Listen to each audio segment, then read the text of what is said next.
On this episode of Kickin It Wit Killa, I have my guest KMonta. She gets into a couple quick kick answers, and of course she answers the question, how to become a radio personality. We got all that and more, so pull up your seat, spark that brain, and let's kick it. We kicking it, kicking it, kicking it. We ain't taking no L's. I don't care how they feel. We kicking it, kicking it. KMonta, we've seen each other from a distance, but it's been a minute since we actually talked, right? It's been a long minute, a very too overdue long minute, but I am well overdue. So of course I want to start off like this, man. I have a segment that I call the quick kick, right? So I'm gonna give you a couple options, but you can only choose one. And let me let you know, I'm telling you ahead of time, I did not make this easy for you. All right, I did not make it easy. So whatever your answer is, let's go for it. Okay. Never easy for me. All right, here we go. Okay. You can only choose one. All right. Okay. Got you. Run DMC, LL Cool J, Beastie Boys, or Public Enemy. Oh my goodness. Oh, you didn't make this easy, Killa. Not at all. I guess I gotta go from an all-around b-boy stance. Uh-huh. I have to say Run DMC. You made that hard for me because, like, I was fighting between them and Public Enemy, but if I had to go all around b-boy stance, it's Run DMC. I went to a concert where they both were performing, huge concert, and even Apache. I don't know if you remember Apache. Apache was there too, right? So that's the time when the DJs was definitely killing it behind the artists on stage, man. It was serious back then. That's when being a DJ was like you had to have a great DJ to be an awesome MC. Yep. Yeah. Yeah. All right. So I'm gonna get into the next one for you real quick. All right. Eric B and Rakim, Salt and Pepper, Slick Rick, or Big Daddy Kane. Ah, no, you didn't do this to me. Oh my gosh. You didn't do it to me, but that's my chocolate drop right there. Oh my goodness. Okay, so I'm gonna just keep it 100 because everybody knows I'm always about the ladies. I know there were other ladies before them. The Salt and Pepper has done things that no other female or female hip hop group have done. And so I got to give it to Salt and Pepper. When I was young, I cut my hair in that stack. My mother almost killed me. Now I'm gonna let you know though. In the back of my mind, I was like, she's gonna pick Kane. She's gonna pick Big Daddy Kane. So Kane was second because let me tell y'all, Kane, like that is like I'm a Juice Crew fanatic. So Kane definitely would have Kane came in second with that one. Right. Mhm. All right. So I got one more for you. It doesn't get any easier. All right. Dougie Fresh, KRS-One, Kumo D, or MC Light. Are you serious? Did you just do that to me? I almost want to walk away when I said that lineup right there. I almost want to walk away, like boom, just drop the mic real quick on them. Yeah. Who do we have? Who do we have on that one? So I'm gonna just have to keep it 100. And excuse me if y'all dog in the back. Excuse me, I have a ferocious but lovable pit bull. I hear it. I think it wanted to give its opinion. I think so too. I think he was like, "That's not fair. You're not being fair." But I'm gonna keep it so conscious and correct. KRS-One all day long. Enough said. To me, KRS-One is the god of hip hop, right? So when people say who's your top rappers, I don't even mention KRS-One because I feel like he's all the way up here, right? I go and mention other people. I don't even put him in the lineup because I'm like he's automatically, to me, the god of hip hop right there. This is the only man that to this day can jump on stage, freestyle freestyle every show that he does, and it comes off fire every time. Every time. That's the man, the god of hip hop right there, KRS-One. Productions always get paid. Oh my goodness. You just put like all of my favorite rappers. Like you just gave me the ultimatum and I'm just like, oh my gosh. Yeah, I was just talking about not too long ago about hip hop battles, right? All fun and games when they had the South Bronx joint, when they had the Queen Bridges over, the bridges over, like that right there was like probably, and I don't want to say it's an epic battle, but it's definitely one of the biggest battles I think in hip hop history. You know what I'm saying? I'm gonna say battles, and this is no pun intended to my newer rappers or my rappers who are a little seasoned now, but rap battles back in the day were the epitome of what hip hop is, because rap battles back in the day were serious. They weren't disrespectful.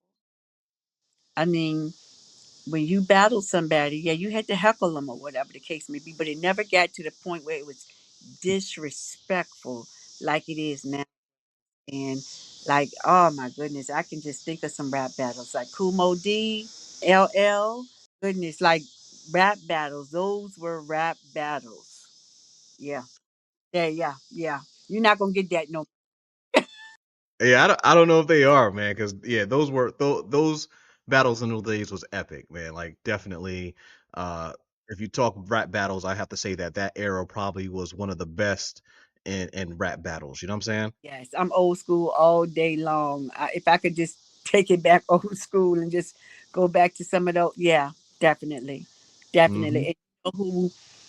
I'm gonna be honest with you, and some people may heckle me on this one, but I have to say, probably one of the best battle rappers for me. It's not a male.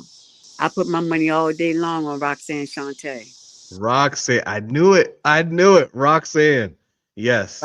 Yes. I put my money on her, and that's not because that's my sister. That's because she is a beast with that mic in her hand. She's a beast. So she's like probably one of my top five of battle rappers right Yes. Yes. there. So a couple weeks ago, I was interviewing Melly Mel, and we talked about my time on Kiss 101.7, right? Yes. Um so when I first started and I came there, I was more of a mixtape DJ, and I had to give a shout out to you and Jay Nice, right? Oh, Because you guys were able to mold me into this mixtape DJ, into the correct personality, right? I still remember this. I remember one day you were like, you definitely do your thing on there, but you sound like Hulk Hogan a little bit, right? So I remember that, and that kind of helped me change my presentation on a radio station. You know what I'm saying? Like I said, I was coming from mixtape, so a lot of that was dropping bombs and like, "Rrr," and all that stuff with the echoes behind it. Just sounding real. You know what I'm saying? Sounding mean, right?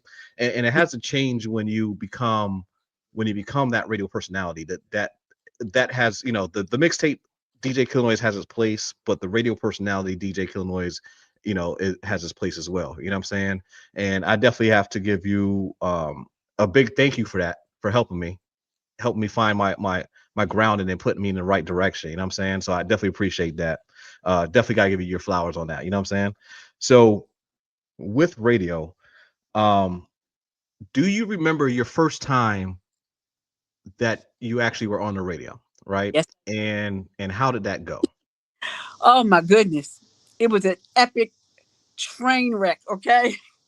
So, and when I say it like that, I can laugh about it nowadays. So, I remember um, going to Virginia State University, Hmm. and with a lot of people who do know, I used to sing, but I didn't want to take up voice as a major. So I said, let me go into this thing called mass communications. And back then, they didn't have a set curriculum for it. It was either journalism, radio and TV, or some type of, I think it was just radio, TV, and journalism. That's all. But you had to take English as a major. And so I said, let me try this thing called mass comm, and let me do my concentration in radio and TV. And so we had a jazz station, WVST 91.3. Never forget it. And you got your your time in by spinning records. Back then it wasn't about talking, it was just spinning jazz records, right? So Right. I knew nothing about playlists. I didn't care about the playlist they gave me. I played what I wanted to play for my little hour. 5 to 6, everybody was in the lunchroom, and my first name was not KMonta. I Okay. just back then, you had to rhyme, right? So I remember, and I had a terrible lisp. My name was Keisha B on WVST 91.3. Okay. Okay, Keisha B. So it's Keisha B 91.3 on WVST, and we rocking Eurythmics. We dreamed, man, half moon in it. This was before the cots. This was actual vinyl, half Right. moon, boom, let it go, bam, it comes right on in. So it was just it was just when I listened to that air check, and I'm hoping that this tape never pops, but I just have to laugh because my lisp was crazy. I sounded like I was Sylvester the cat, you know, terrible, horrible name. I mean, it was my name, but it was just the way it came across. But that was my first time on radio, WBST at Virginia State University. So, so what event do you feel like led you into the KMonta that we know today? Like, is there something that happened? Did you have some sort of a mentor that came to you and said, "Hey, listen, this is the direction you need to go," or could it have been just like, okay, I was listening back to what you were doing, and you were like, okay, I need to make a change and switch this up. Like, how did we get to this KMonta that we have now? I have to say that KMonta is always a work in progress, but the person who really molded me, God rest his soul, Mitch Malone.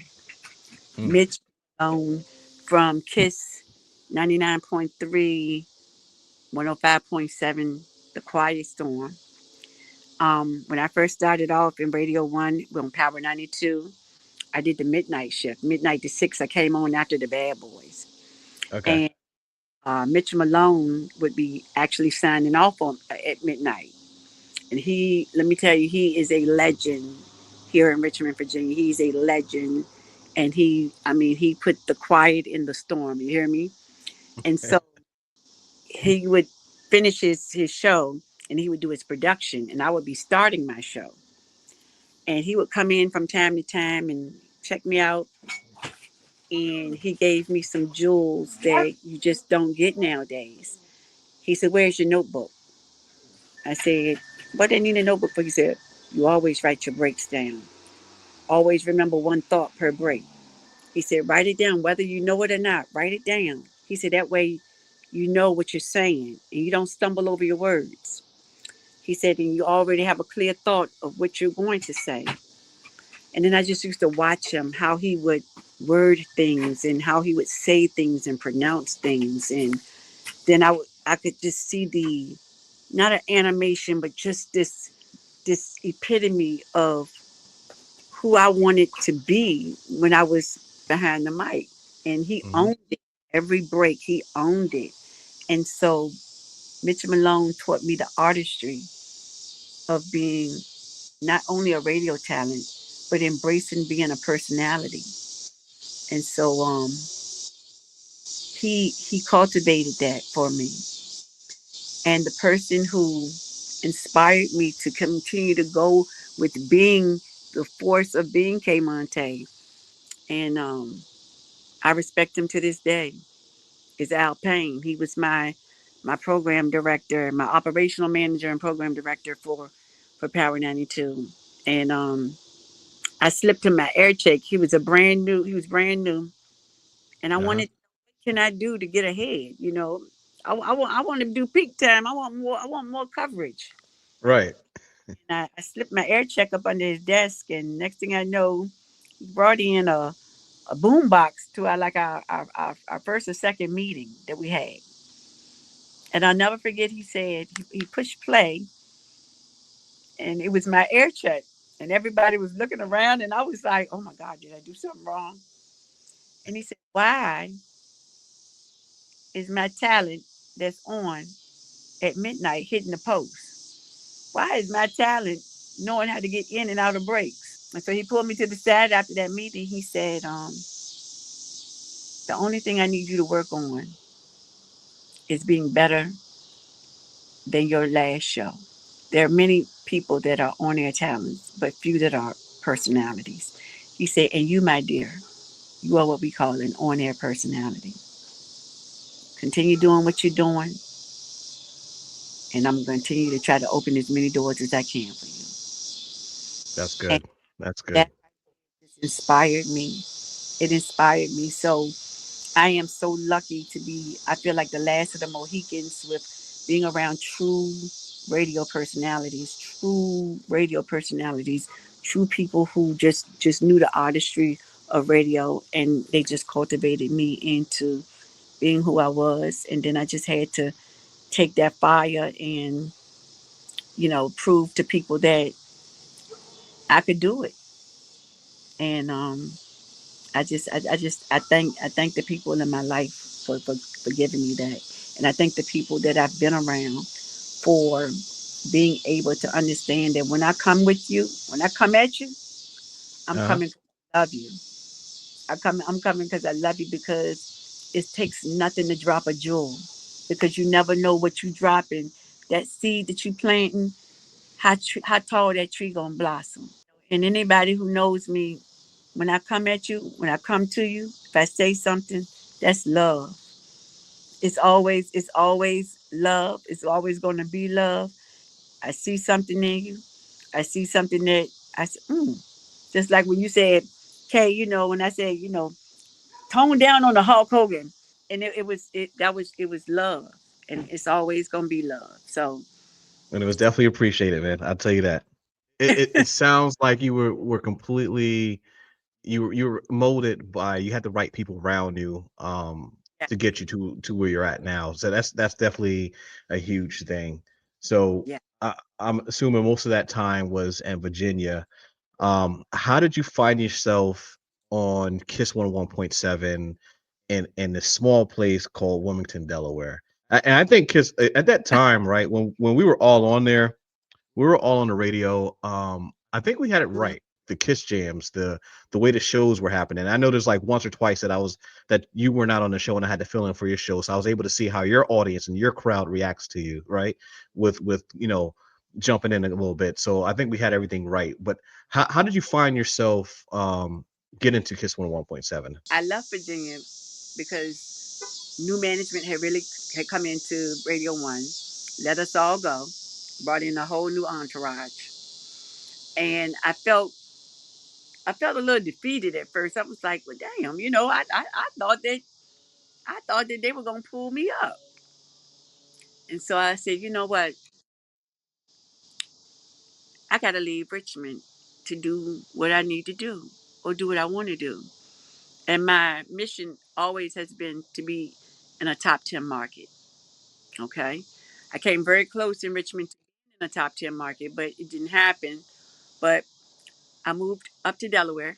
My aunt BJ, rest in peace to her. I told her I needed something different and different scenery. She said, "Come on up here." So I got up there, and it took me a year, almost a year, being in Delaware to actually get on Kids 101.7. I kept sending my air checks in, and I guess finally Melly Mel heard my air check, not Tony, but Melly Mel, and so I think Tony heard it as well. But I think he questioned Mel. What you think? And Mel said she sounds good. Let's give her a chance. So they brought me in, and I just I have to say thank you to Melly Mayo, because if it wasn't for his ear, I don't think I would have been on Kiss 101.7. He heard something in me, and when I got to Kiss, you know, um, just like in any environment, change is inevitable. And so with the change that shifted with KISS, as far as Mel becoming the program director and the operational manager, I really think that it gave KISS a breath of fresh air. he wasn't on like some stations I've been at where your program directors, your operational man, they're on you. Like he just let us breathe. He let us. He knew what direction he wanted that station to go into, and he just let us. He let us do what we needed to do. And I think the most honorable thing that he did, and I took it very very seriously, is that Mel did the night show for many years, and when stepped up to the plate of becoming the operational manager, and he was like, I gotta let my night show go. He gave that platform to me, and that was a heavy weight to. I mean, somebody that held down Kiss 101.7 for so long in that night show, him handing that off to me like a badge of honor, and I knew I had to do it right. I had to do service. I had to do it right, but um, I'm in awe of him because like he let me breathe. He let me be who I was. The only thing he was like he said, "Kay, you know that's after my first bout with cancer." And he said, "Kay, I think we're gonna have to let go of the big, beautiful, and definitely loving it." Okay. He said, "You still big, beautiful, and definitely loving it." He said, "But Kay, you're whittling down now." So I said, "Okay." Yeah, wow, just to say KMonta. But Mel is the reason why I I made it to Kiss 101.7, and he gave me that vessel where people on the New Jersey Turnpike were able to hear me.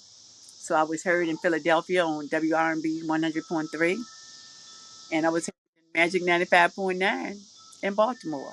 So I did actually accomplish my dream of being in two top tier markets at the same time. He definitely was doing it right. I can say just from before, and and not probably that I noticed more when I end up becoming on the station itself, but I do know that beforehand, um, uh, Mel said it best. Kiss 101 almost didn't have its own identity, right? Hmm.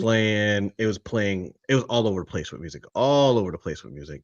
And you can tell a definite change. He just had the right ear and he had the right vision on where Hmm. Kiss should be, right? And I think he put it into play. And I feel like, at that time we had a good time, man. Like I think Yes. that during that time it was right. It was where it needed to be. You know what I'm saying? I mean, of course, there's always room to grow more, but I think we were heading in the right direction. And unfortunately, what happened. But if something was to come back around, I think Mel setting the vision, he could probably put that thing in the right spot. You know what I'm saying? So, shouts out to Melly Mel for that. Yeah, man, we had an awesome team, and just to know that one of our DJs blossomed to be one of hip hop's iconic hip hop. I'm going to say that because I love him, and I appreciate the fact that he went from the belly up. But Meek Mill picked up DJ Brand. You know, Yeah, Meek Mill picked up DJ Brand, our very own DJ Brand. You know, a lot of people don't know Killer Noise. You do personal training, but you do strength training, and you lift weights, and you in all types of competitions and everything. Understand what I'm saying? We got a DMC finalist. That was DJ Shorty T. You know what I'm hmm saying? Big Ant. You know what I'm saying? Big. Come on, yo. Big Mark. We definitely. Oh, shouts out to Dougie Doug. Rest in peace to yeah. Dougie Doug. Like and the thing of it is that Mel said, "Kay, you don't play nice with other females." I said, "I don't, do I, Mel? I really don't. I like to be the only girl in the crew." I mean, my squad was tight. You know, Right. my squad was tight. I didn't play. I didn't. You know, not that I didn't play well with other females. It's just that I come from a different era where you put the work in. You learn everything that you learn, but you put the work in. And Right. a lot of females they get on me about this when people say, but you like ladies, I need y'all to put the work in. Don't think that you're gonna get it because you're showing a little bit of here and there and doing a little bit of no, put the work in. And that's where I draw the line at when I have an issue with females because I'm one of them females that I put the work in, and Right. I go toe for toe, 10 toes down for my brothers. But I put the work in, and I just wish more females would understand putting that work in would get you more respect than anything. Even though y'all had a y'all knew I was the big sister, but if I had something to say, I said y'all let me say it. And y'all okay? Kate tripping, but we gonna keep it moving. Kate tripping, but we gonna keep it moving because I know she know what she doing. But uh, I appreciated all of y'all. Yo, I loved your show because you gave thank you. independent artists a voice. And then I felt like, I'm saying, Mel put that when I had to do the independent artists at night. And I was like, we really gave love to a lot of independent artists. We did. We did. We Mm-hmm. definitely did. So, so with what you're saying, I'm gonna have to transition real quick, right? Oh, Because I have a fan question for you, right? So what you said kind of just sparked it for me to jump right to it right now. okay. Um, the fan question that I have for you is, did you find any challenges being a female radio personality? Yes, I did. I can, Talk about it. let's be very clear here when I say this. Being a big girl, it's nothing wrong with being a big girl, but being a big girl, you have your pros and your cons with it, right? Because sometimes people feel like they can play with you and get you in a space where you feel bad about yourself. You have to you have to be strong in who you are.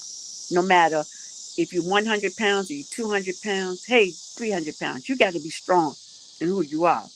And so I believe that I had to learn how to allow what people saw not deter them of who I was. And so I had to own Big, Beautiful, and Definitely Loving It. Mhm. I had to learn how to own that and walk 10 toes down in it. And I think that with doing that, it built up my confidence. I learned how to be more humble in the sense of understanding that my audience depended on me. They depended on hearing something that was going to make them laugh or to inspire them. And the same thing that I was saying to them, I had to say to myself. It was hard. It was a hard road because I know there were a lot of opportunities that probably bypassed me because people couldn't see the bigger picture. They couldn't see, they wanted the girl with but they couldn't take away my resume. They Right. couldn't take away what I knew and how to do it. They couldn't take away this ear. And so I just had to keep coming hard and harder and harder. Right. And that's what I did. For that new person that's trying to be a radio personality, um, what advice do you have for them? And like, what's the best route for that person to become this radio personality that they're looking to be? I'm gonna always be very honest. Hmm. Radio is not the same like it used to be. Okay. So I want you to understand that terrestrial radio, which is your local radio, is not the same. You have so many syndicated shows that's on there, and big up to the people who have that syndication and they're able to, you know, be in many different markets and things of that nature. Um, but radio is not live anymore. Um, I don't feel like the personalities that are on radio now, or the talents, let me say the talents that are on radio are personalities. Um, and I say that in the aspect of it's become so marginalized of being commercial. There's no heartbeat to radio anymore. So I don't want you to go in with your blinders on thinking that you're going to make a difference in a sense of changing how the world sees radio. What you have to do is that you have to gravitate to what radio is now. See, before you branded yourself in different aspects. Now you have to have so many numbers with social media. You got to do this, that, and the third. So now make sure that you brand yourself. Know how to brand yourself. Don't go in there expecting anything because you still got to work hard for it. And if you're going to do radio, make sure you know the ins and out of radio. Don't think just pushing a button here or there is going, no, learn what radio means. Learn your music. Know your music. Know what old school slogans or mannerisms of radio. Learn to know what hitting the post means. Learning how to know that, if you're a DJ, you don't need all those sound effects. Learn the artistry of radio, but also going there knowing that you got to set yourself apart from someone else. You got to be different. And different doesn't mean that you got to be disrespectful. Different doesn't mean that you got to sell your soul. Different means doing something that you love to do and people feel that. Play by the rules. Show them that you can do it.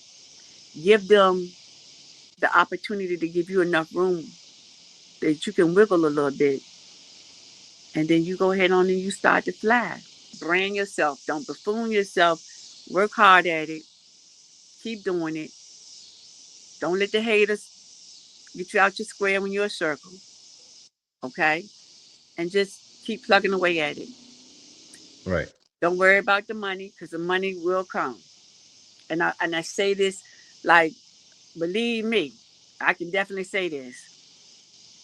Radio was not something that you got in for the money in the beginning. You can make the money, but you gotta love the game. You gotta love it. And you're gonna have you gotta pay your blood, sweat, and tears for it. Don't think it's easy. And don't give up. Do not give up. You know what, Kay? I can't even follow that, man. That was, you definitely dropped some gems on them. You definitely dropped some gems today in general. Um, Kudos to you. I appreciate what you're doing. Love the hard work that you did. You affect a whole bunch of people that heard you. You affected me. You changed my career, my trajectory. You know what I'm saying? So I want to thank you for everything that you've done, Kay. It definitely means a lot. You know what I'm saying? Can I give you your flowers as well? I just want to tell y'all that in the midst of me having cancer, I lost a lot of weight. Like I lost a lot. It just was falling off. And it took Killanoid and his wife to wrap their arms around me and help me understand my body and just help me in general with getting through some things on that level. And I appreciate you and Donna for that because um, this is beyond radio and all of this. You're like a brother. You and Donna, y'all really you cared about my well being and my health, and Yes. I do. Anytime, Kay. Anytime, Kay. Always got your back. You already know. You already Y'all know. make sure you need a personal trainer. Killer Noise is a man with the Come mask. on. Well, thank you for coming on today, Kay. I really appreciate it. And of course, remember, it doesn't matter what season you're in, whether it's the fallback, the comeback, or the get back. Remember, you're special. You have purpose. Let's go get it. All right. Peace.